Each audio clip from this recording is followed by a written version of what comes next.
This is the finger ponds next to the bit of river that I've been fishing. The wind is definitely coming this way.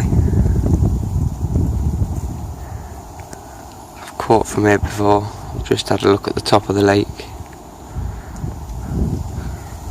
I've always liked the top peg, standard name the point. I caught 3 fish here on just a drop on night. 3 rods out, 3 fish. It was one there, one there, one there. So I think I'm going to attempt the same again. I might plank one in that crap.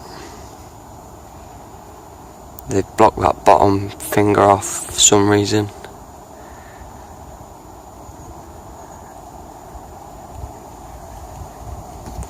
Let's see if I can grab one.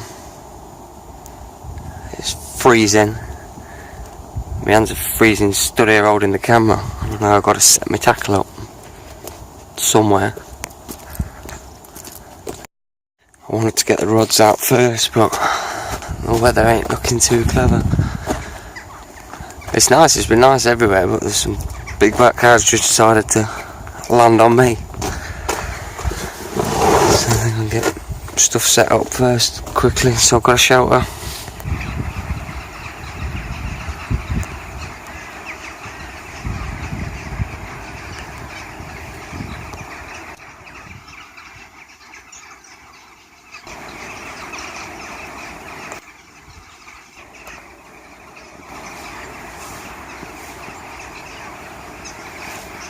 Birds are all coming in, getting ready to sleep.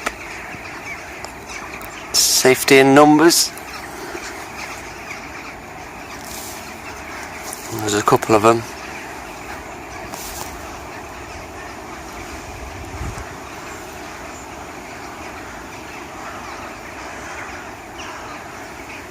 I've been here for years, I've never really seen this many crows in one place.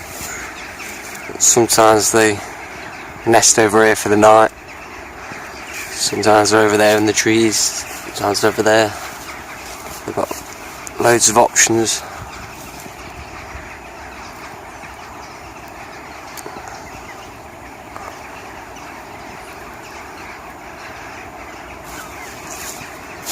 It's freezing cold.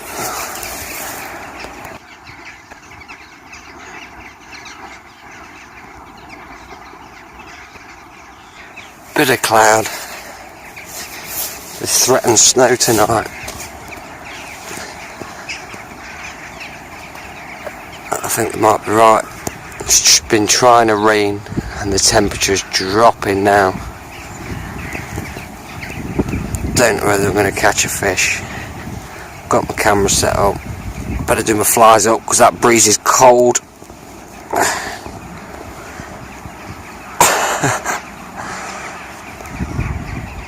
Again, one rod over there. One rod there. And one zinger-liggered up there.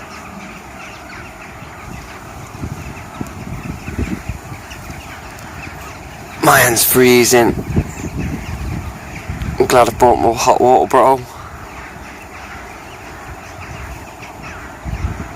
The sun's just gone down. You can see the last bit of red sky. But there's a healthy black cloud rolling in. Some cold wind.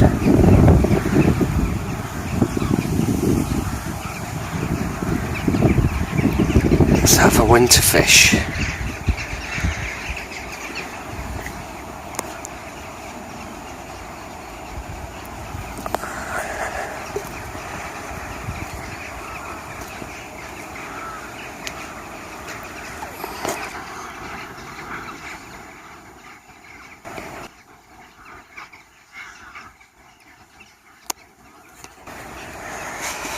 Back in the bed.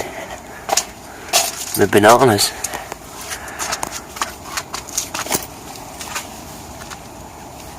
Where are they from? As always, best country.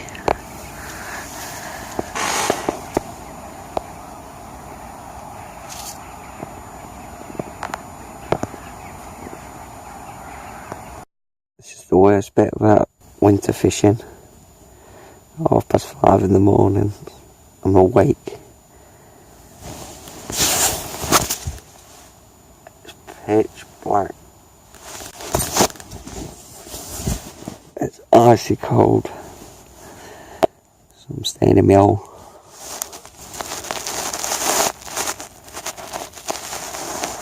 I'm wrapped up with fleecy sleeping bag, 2 hoodies, take the hat off,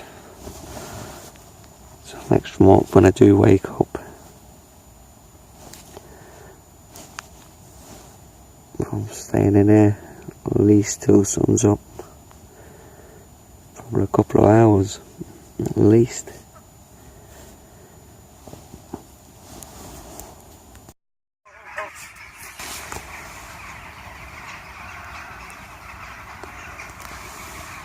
A fox or something just disturbed all the crows.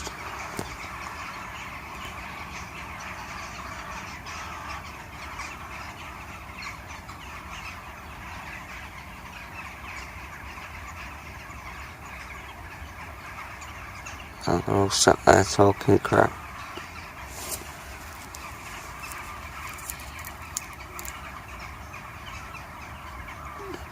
Pissed off they've been woke up. Oh, coming over here.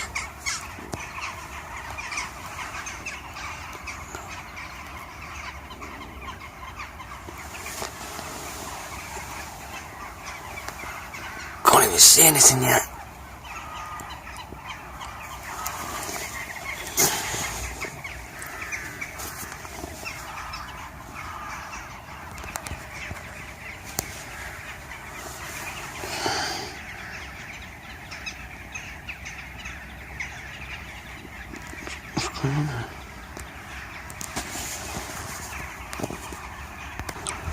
It's barely light. My receiver's battery's just died. So I've got to turn my alarms on.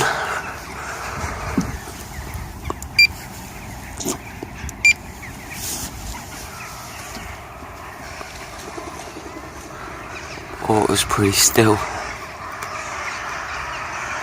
Temperature's much different to last night. I thought I was going to wake up to some snow or some frost. It's got to be at least 5 degrees different. Wow, look at that. Actually looks better through the camera.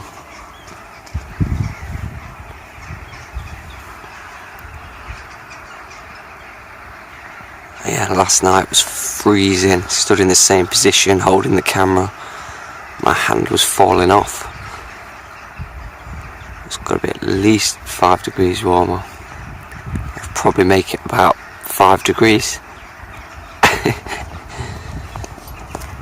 It can't be much warmer.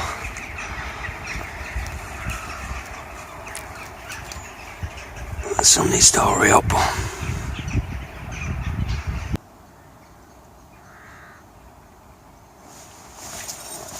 Morning.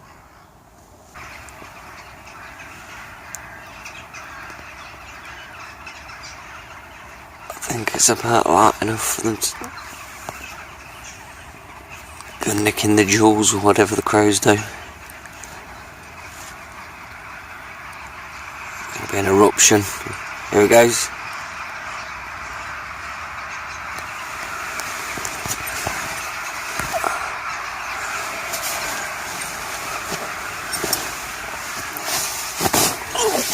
Get out of bed.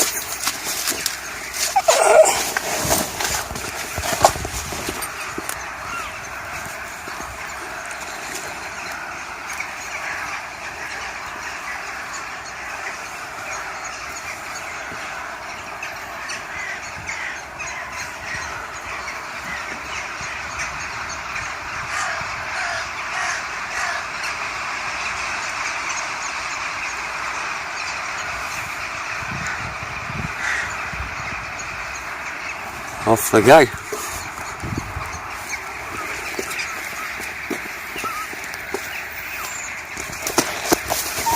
Oh, I got myself up on the brambles.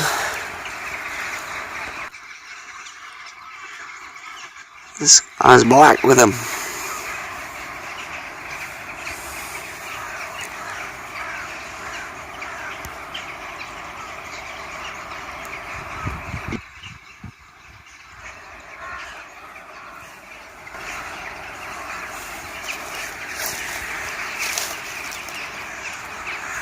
What a stunning morning. A few snaps of that. Get the pylon out of the way. Let's get it.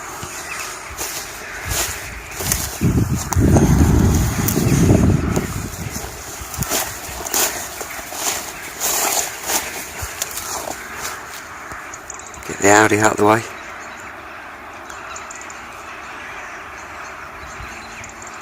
That's the shot.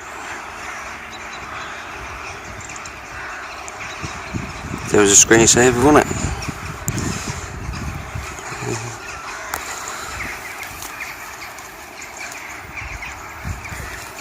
One with the Audi in.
Definitely gives you a boost in the morning.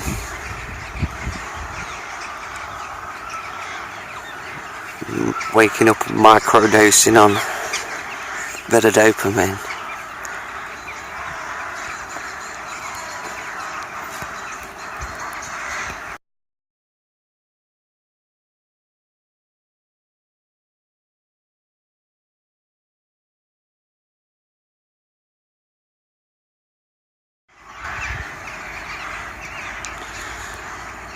They say when you set scrolling on your phone, you're using the same part as your brain that you use when you're foraging for berries and mushrooms and vegetables and fruits. But when you're foraging, you're searching, you're intrigued, something catches your interest, so your brain's firing, microdosing on the right chemicals, endorphins, to keep you excited, intrigued. When you're sat on using your phone, scrolling through, and you're just seeing something that disgusts you, something that angers you, something that makes you jealous, something that you get those things that pop out and scare you. So your brain's just constantly microdosing on the wrong chemicals.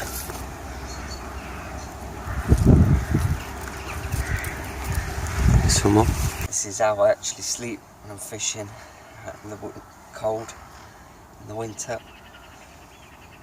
Mealed up, my headlight on, ready to go when I got a fish. The boots sat ready.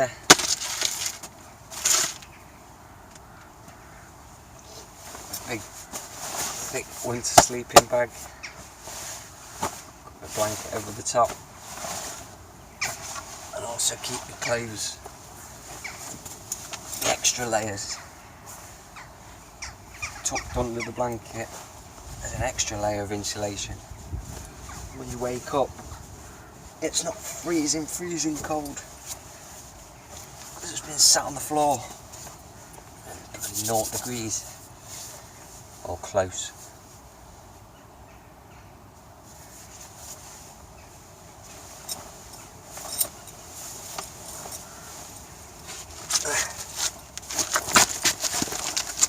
That's the bed.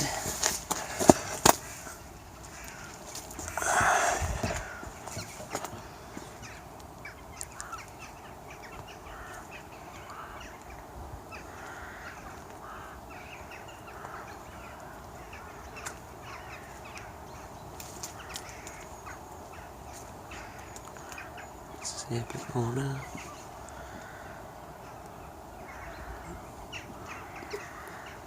Birds have finally buggered off, most of them. That's it. Never zip it up unless it's raining and the rain's coming in. If the rain's coming from behind, I'll leave it open as well. The bed, the bag, and the blanket. That's it. Got another pair of trousers in there that I'm going to get out.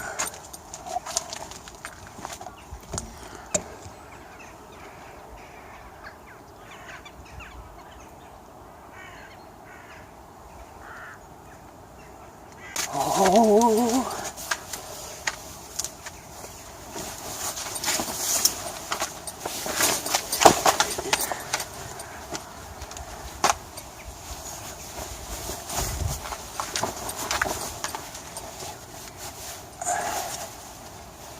Should have got my other socks on.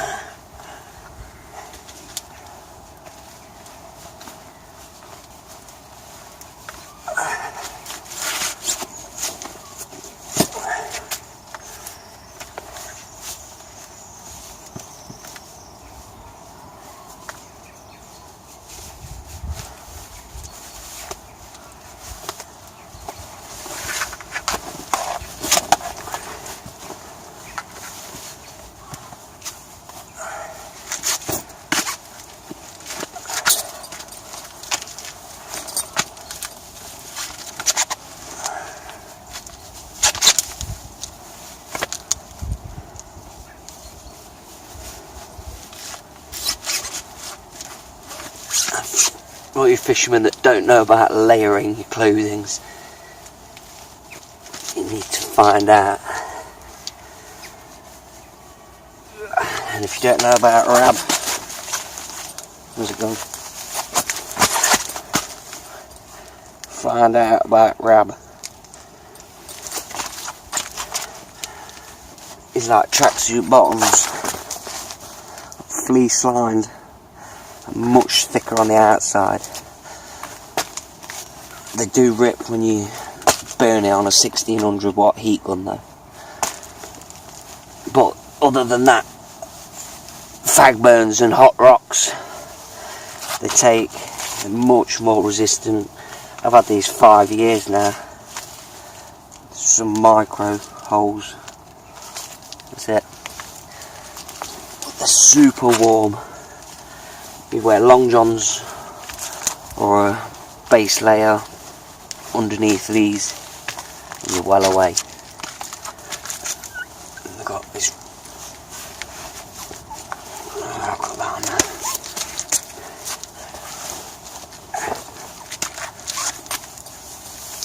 Don't need that on anymore, we do. The Rab Shadow hoodie is windproof. Polar technology. This stuff is the business for moles. So the under helmet hood wraps around your head. It keeps you nice and warm. This dries out awesomely. It's breathable and it's thin.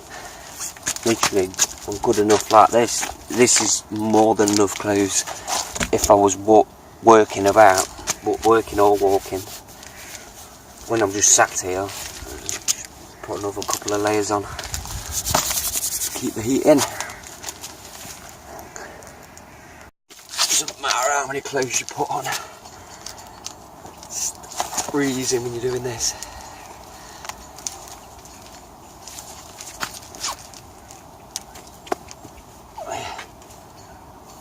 old air cold rods.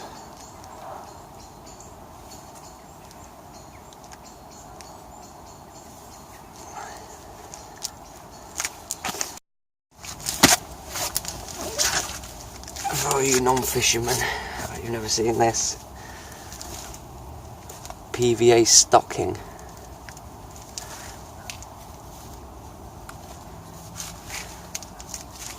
A little pot of particles.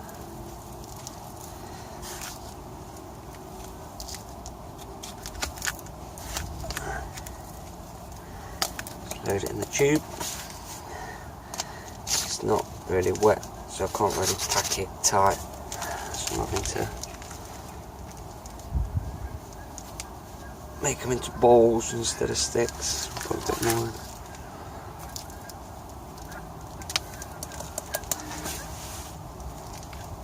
I'm just going to have one quick go on the rods before I go home.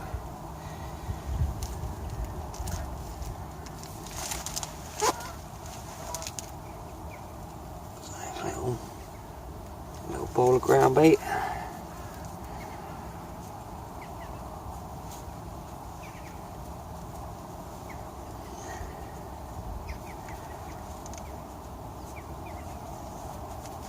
And another.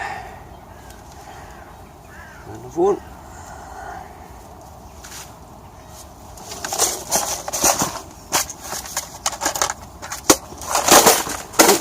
Don't drop it on the wet floor.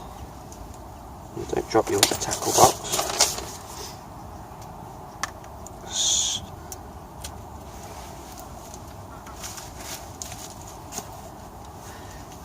Make sure you do not get this stuff wet.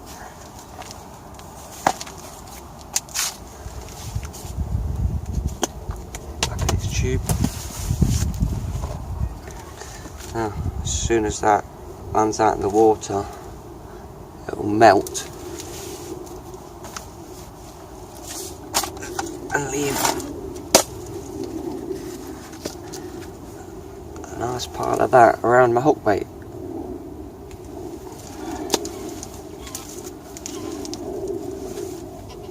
On my rig.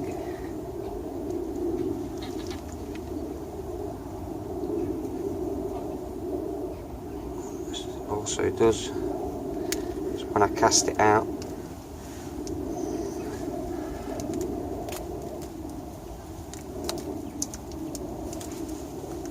if it lands in any weed or any shit, any leaves, the hook is concealed perfectly.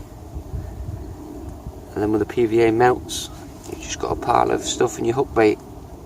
That little yellow one is buoyant, so it should sit like that in the water. So as the fish comes in, sucks it up, we'll be on.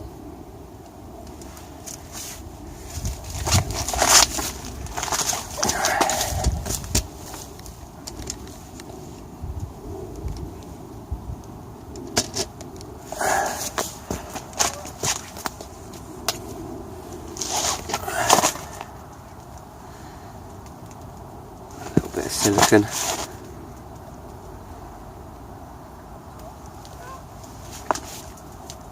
On the quick link. Clip it up. Just hide that with a bit of silicone.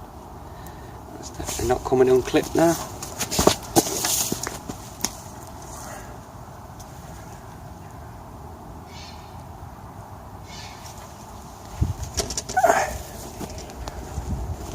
Watch me flop the cast.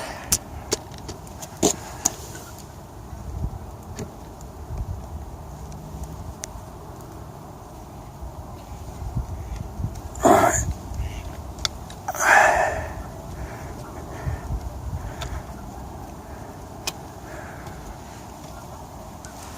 I'm casting over there.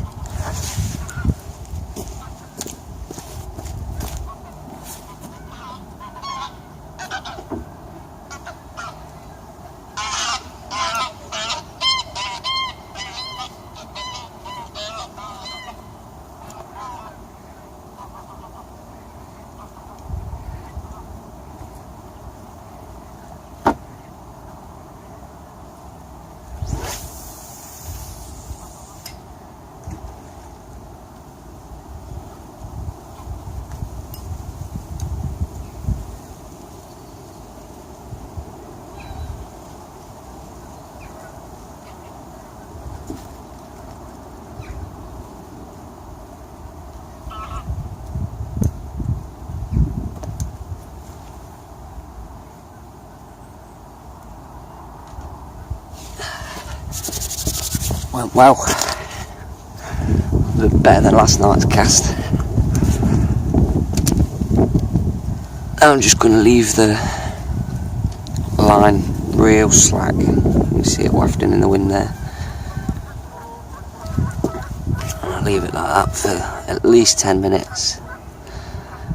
The rod on the right, I did 10 minutes ago.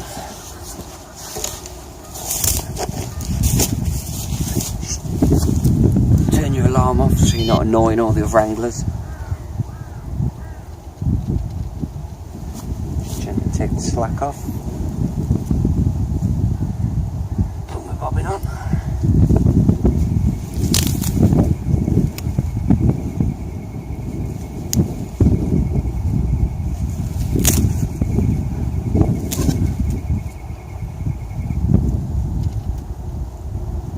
Just keep taking the slack off. It just sits there.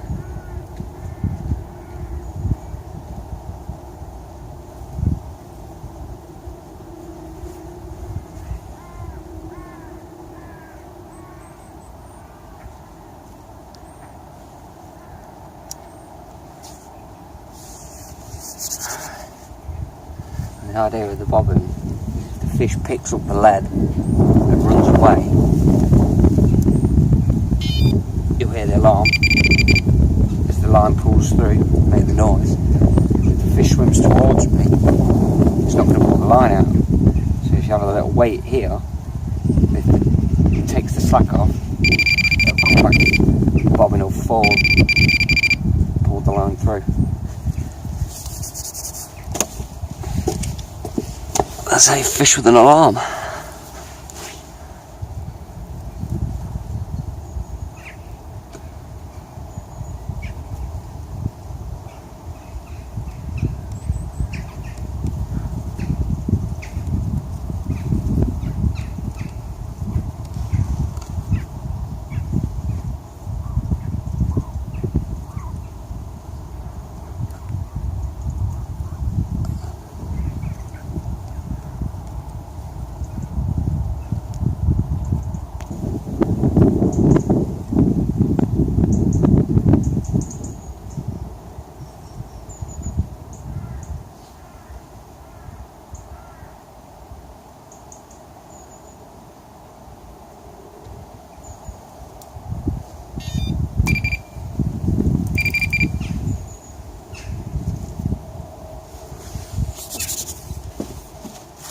What I'm hoping is that the fish are patrolling up and down this finger and that finger and up and around the main lake and not here in front of me. So as my lines run out, they're not going to be like trip lines for the fish swimming around. I think they're going to be swimming more over there.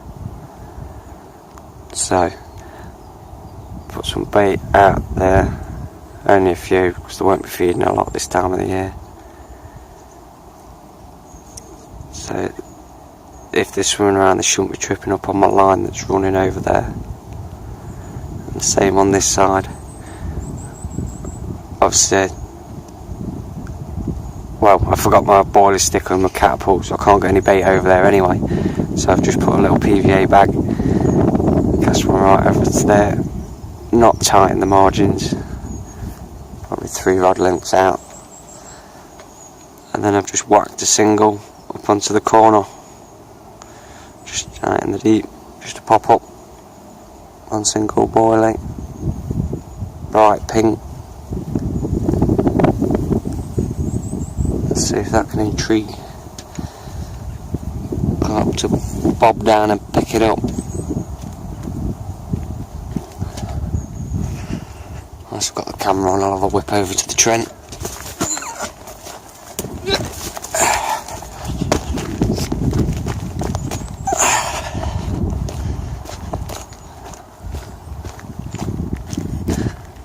The finger ponds used to be connected to the Trent. Fish could swim in and out as they pleased. A bit of a safety spot, they'd come up here for spawning. Some nice big Nottingham sandstone slabs. That's what the castle's made of.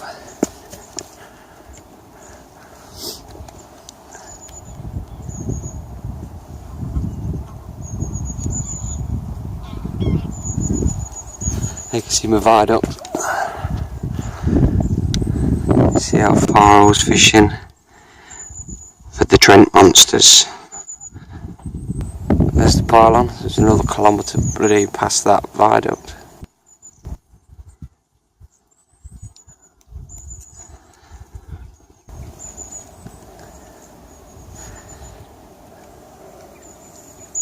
It's pretty brown. It's about normal depth. Somebody's fishing it.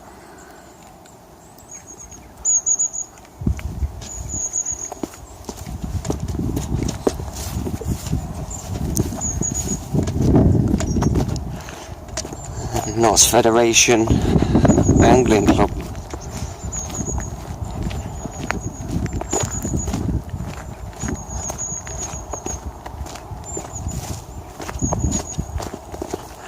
That's what man's freezing.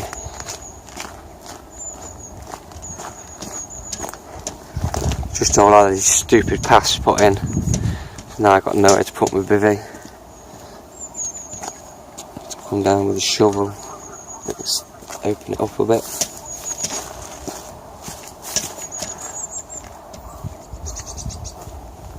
Yeah, not going to be here all day.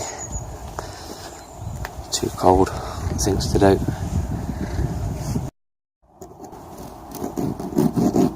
It was cold enough to freeze last night. I've been in the sun for a while. It's still frozen.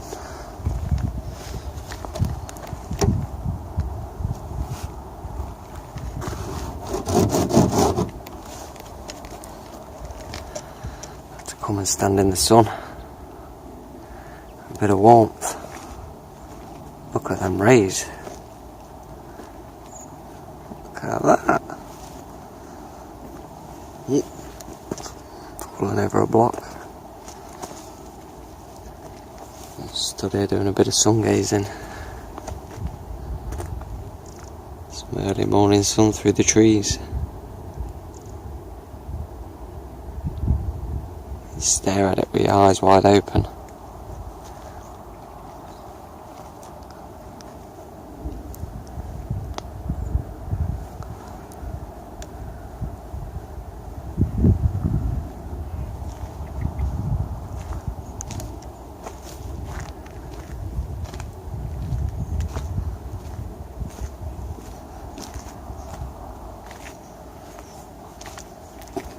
Pacing to keep warm.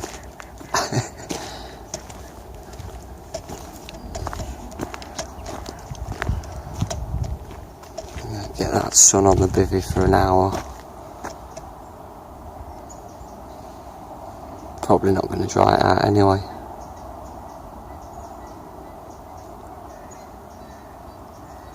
Usually what I like to do, let things dry out, pack down, go home, just a quick night. I said this was my best night to just drop on and do a quick. I think I got here at around 7:30 in the summer, got the rods out. My mate actually came down, he's got a key for the same complex. As I said, I think it was like a 20 pounder from there, a 19 pounder from over there, and a 21 pounder from over there. And it was something like 10 o'clock in the evening. Right, my mate had came down. 10 minutes before he says, oh, I'm going to leave soon. 10 minutes later my rod went peeling off, so I managed to get a good photo of that one. And then those two was in the night. It's about 60 pounds of fish. Like I said, I was here 7:30 till probably 10, 11 o'clock the next day. Good result in a quick few hours. Doesn't usually happen like that for me. I'm sure this place, since then, one of the ponds over there became a syndicate. There's only a few anglers on it. I'm sure that's where the fish are now.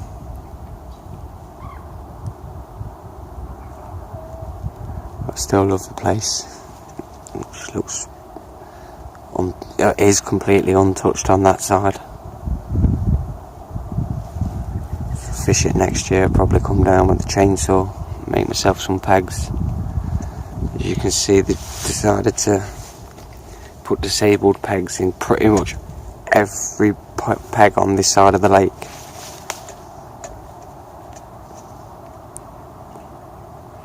Which is a bit of a bummer.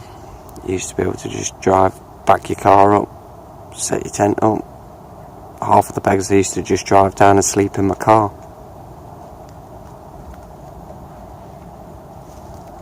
Yeah, in fact, I'll take me a minute, so I'll pause it. Just found the pictures on my old phone. So I'm trying to get a good shot for you. That was the first fish that my mate came down. That was when I was digging my pond. That's when I managed to get the picture of me holding it. That was the next one. And the next one. 3 commons.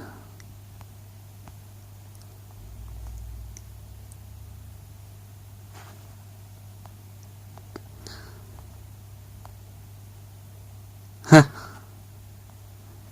There you go. 3 rods, 3 fish. It looks a bit warmer there.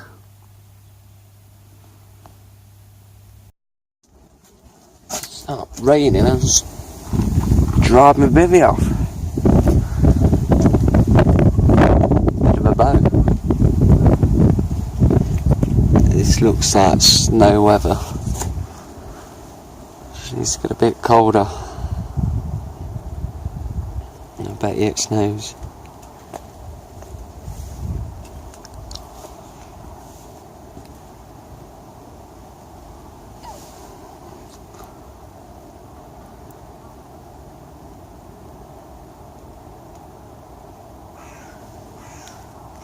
As I started making videos about crustaceans and didn't finish the fishing outro.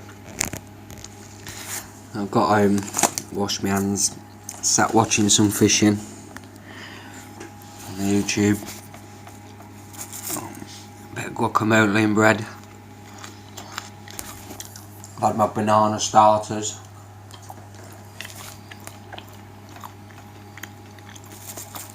I've got some quinoa burger, spicy veggie burger thing to eat.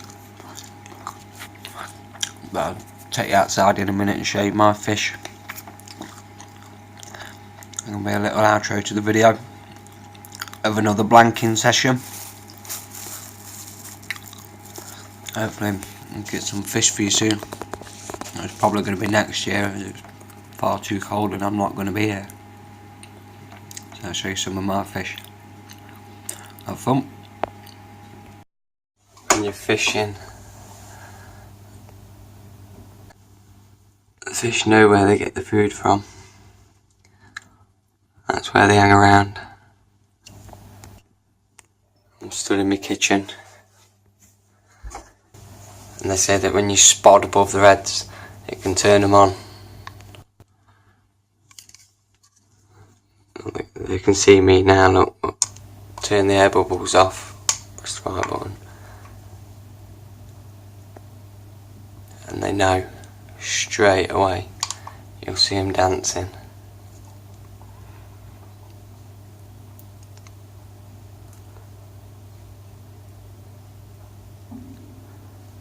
They've gone looking for food already.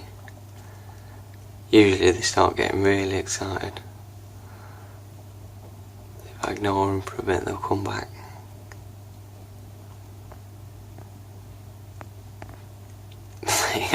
Fish never do what you want them to do. You can actually see them on the surface going mad.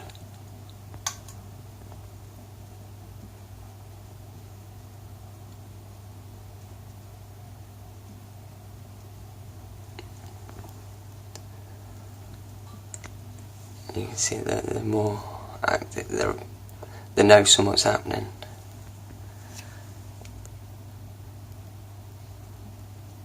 Let's go feed them then.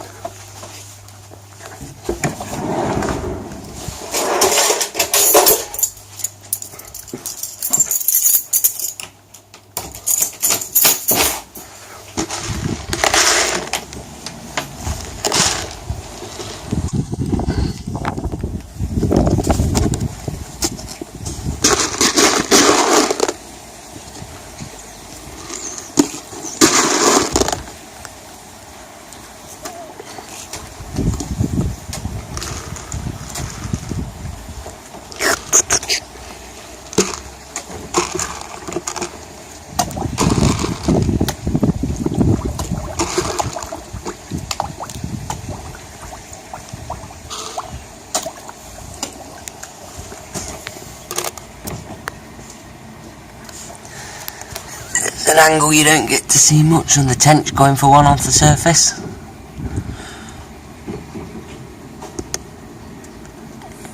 Can't feed enough the surface from beneath. Hide that shadow. Reflection, should I say.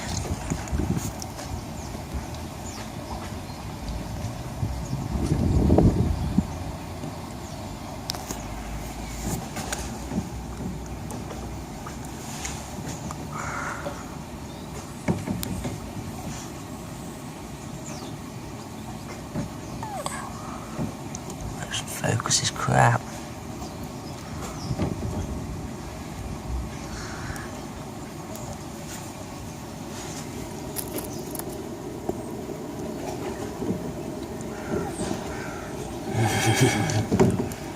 The perfect common.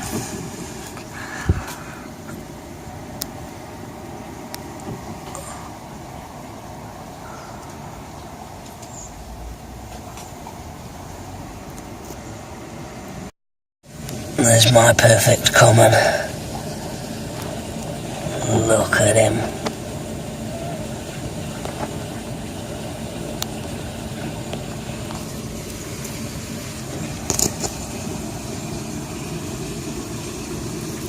Perfect fish. Getting some girth on him now. There's the other one. Pair of perfect commons.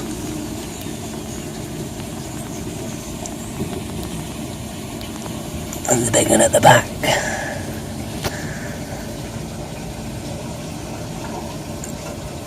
Bit of competition. The big one always wins. And he's too busy watching me.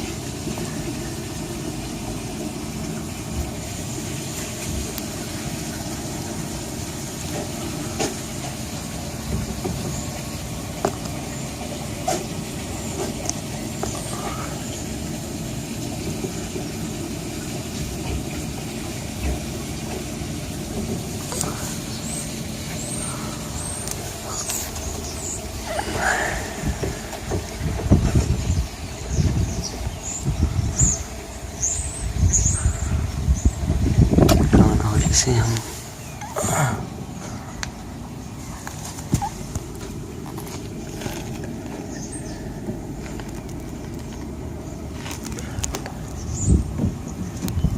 What? What you want?